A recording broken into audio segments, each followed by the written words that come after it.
so much the better.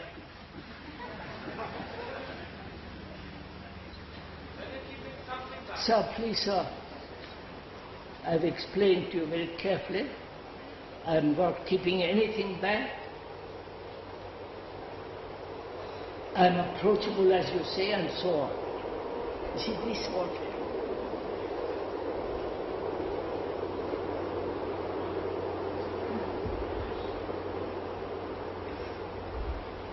Now, we have been distracted, purposely perhaps rightly, but let's come back. So that these two movements have taken place in the world. The Western movement is gradually conquering the world. Technology, measurement,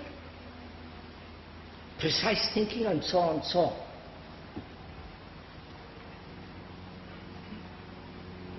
And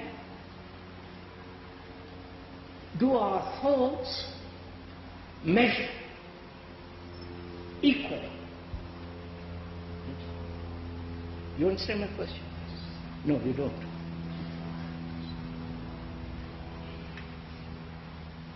The professor says, why is it, in what manner has this division between people taken place in their thinking? Is it education? You follow? Is it one group of people go from public school to college to university and a good job, and therefore their thinking is different from the man who has not been educated so well, who labors, and there is the man who, educated, puts himself into the business world, and there is the man who is scientist with all that, technology and all that. Is that the origin of this division? You follow? The man who thinks entirely differently, if he is educated, to become a military. Or the man who has been educated through a seminar to become a priest. His thinking is different from the businessman, from the scientist, and so on, so on, so on. Is this the origin of this breaking up of thinking? You understand? Every one of us has another kind of measurement. What, sir? You want to say that in this world, every one of us has another kind of measurement? Yes, partly. So I say, is that the reason why you and the professor can't think together? Because you are trained to think in one way, business, scientist, philosopher, or technician, and therefore we're all thinking differently. But the professor says, please, let us think together, not according to your way, or my way, or the scientist's way, but together. Huh? We have to be all re-educated exactly the same way. We have to? No. That would imply we have to all be re-educated in exactly the same way. No. No, sir. Suppose the professor has been educated in mathematics, and you come along and say, let us think together. It doesn't mean I drop my mathematics. I put it aside and see if I can think with you. Thinking it together does not mean uniformity. Right?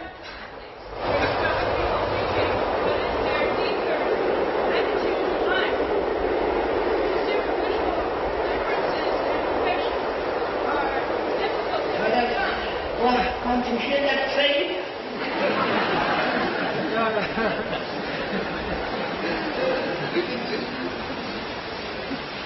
What do you say?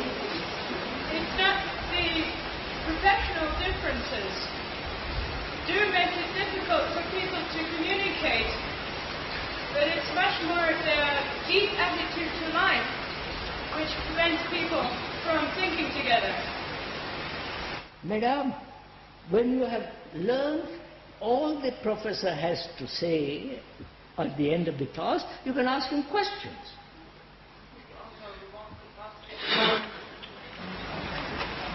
Right? The exam. We want to have what you have if you have it.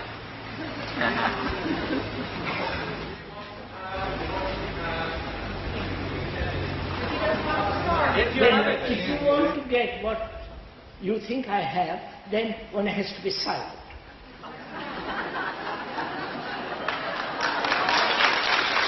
No, please, don't clap. I'm not being clever. I mean, if you want to learn something, you have to quiet. If you want to learn how to play the violin, you have to watch you have to follow the teacher, the violinist, who says, put your finger there, practice, so on. But you are not doing that.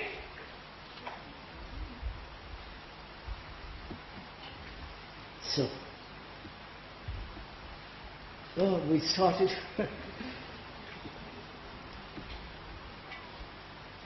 So the thinking together does not imply conformity. Right? Thinking together does not mean that you subject your own selves, put aside and copy somebody. Right? You understand, sir? We are learning to find out how to think together. Which doesn't mean that we lose our whatever we lose. Right? Can we proceed from there? So, thinking together, the professor says, implies that you and the professor, who has studied Aristotle, all the dialogues of various people, I have not, fortunately, the professor has studied all this. He says, I will put aside my learning, all that I've acquired, and you also put aside your learning, and let's meet. That's all he's saying. Right? Can you do that? The problem, sir, is putting it aside. What? The problem is putting it aside. All right, the problem is putting it aside. So could we possibly keep on with the how of putting it aside? Could we look at how we put it aside? Yes. And continue, All right, sir. sir, like a dog with a bone. Yes. And don't let us leave from that point. Thank you. Let us not leave that point. I won't leave that point. You are a student, I'm a professor. I'll right to answer it.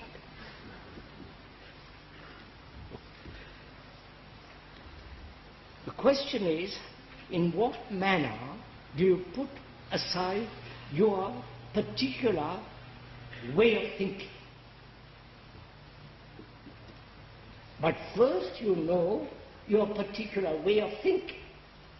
Right? Do you?